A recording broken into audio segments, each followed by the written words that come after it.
ফুলকপি আলু ও সয়াবিনের তরকারি বানাবো। আমি সয়াবিনটা সেদ্ধ করে নিয়েছি, আলুগুলো কেটে নিয়েছি, ফুলকপিটাও কেটে নিয়েছি। এবারে কড়ার মধ্যে সরষের তেল দিলাম। তেলের মধ্যে এবারে আমি আলুগুলো দিয়ে দেব। আলুগুলো দিয়ে আমি একটু ভেজে নেব। ভাজা হয়ে গেছে আলু, তুলে নেব। এবারে একইভাবে ওই তেলের মধ্যে ফুলকপিটাও দিয়ে দিচ্ছি।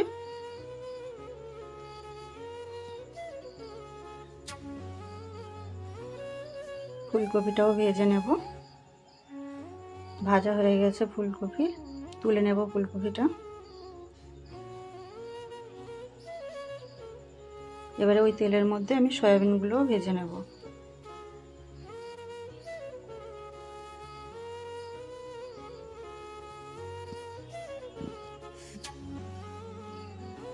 ভাজা হয়ে গেছে, সয়াবিনটা তুলে নেব।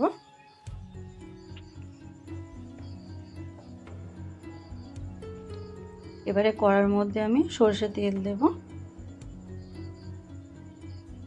তেলের মধ্যে আমি গোটা জিরে, একটা তেজপাতা আর একটা শুকনো লঙ্কা ফোড়নে দিলাম। এরপর এখানে আদা, কাঁচা লঙ্কা আর টমেটো নিয়েছি, পেস্ট করে নেব। ওই পেস্টটা আমি কড়ার মধ্যে দিয়ে দিলাম। দিয়ে ভালোভাবে ভেজে নেব মশলাটা। মশলাটা ভেজে নেওয়ার পরে অল্প সামান্য জল দিলাম। জল দিয়ে আবার মশলাটা একটু ভেজে নিচ্ছি। হাফ চামচ লঙ্কার গুঁড়ো, হাফ চামচ ধনের গুঁড়ো, হাফ চামচ জিরের গুঁড়ো আর হাফ চামচ হলুদ গুঁড়ো নিয়েছি, আর স্বাদ মতো লবণ দিয়ে দিলাম কড়ার মধ্যে।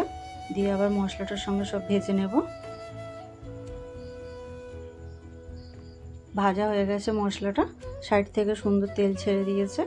এরপরে আমি এখানে ভাজা ফুলকপি আর আলুটা দিয়ে দিলাম।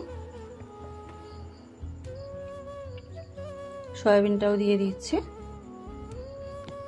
সব কিছু ভালোভাবে মিশিয়ে নেব। 4-5 মিনিট মতো ভেজে নিয়েছি। এরপর আমি এখানে জল দিয়ে দেব। সবজিগুলো সেদ্ধ হবে সেই মতোই জল দিয়েছি। দিয়ে একটা ঢাকনা দিয়ে দিলাম। সেদ্ধ হয়ে গেছে সবজি।